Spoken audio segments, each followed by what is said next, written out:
अस्सलाम वालेकुम। आज हम बना रहे हैं साग। यहाँ हमारे पास है पालक, मेथी, बथुआ और सरसों का साग जो कि हमने लिया है। हम वज़न तकरीबन सारी चीज़ें हमारे पास है 3 पाव।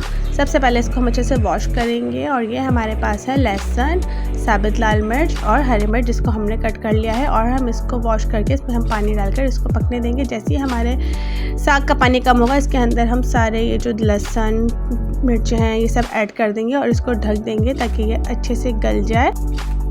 यहाँ हमारे साग को तकरीबन कुक होते हुए तकरीबन 1.5 घंटे हो चुके थे। तो इसके बाद हमने यहाँ पर ली है दाल घोटनी और इसको हम ग्राइंडर करना शुरू करेंगे। क्योंकि हम इसको मशीन में नहीं पीसेंगे तो हम इसको हाथों की मदद से ही करेंगे।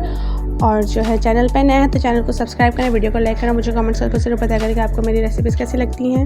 लेंगे हम नमक और यहाँ हमने इसमें कोई मसाला ऐड नहीं करें, इसमें सिर्फ हमने ऐड करा है लहसुन, साबित लाल मिर्च और हरी मिर्च। और इसको हम घोटनी की मदद से, दाल घोटनी की मदद से अच्छी तरीके से इसको बिल्कुल पीस लेंगे।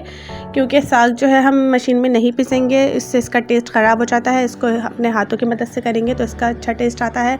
और इसमें हम जो है इसी तरह बस लहसुन और साबुत मिर्च, हरी मिर्च और नमक डालकर पकाएंगे। उसको ज़्यादा नहीं हम कुक करेंगे। आप देख सकते हैं कि हमने कितनी मेहनत करी है यहाँ पर।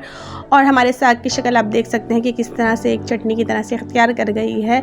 और इसके बाद इसमें हम लगाएंगे बघार जो कि हमारे पास है लहसुन, साबित लाल मिर्च और इसमें हमने ऐड करा है थोड़ा सा मक्खन और ऑयल। और यहाँ हमारा साग जो है बिल्कुल रेडी हो चुका है।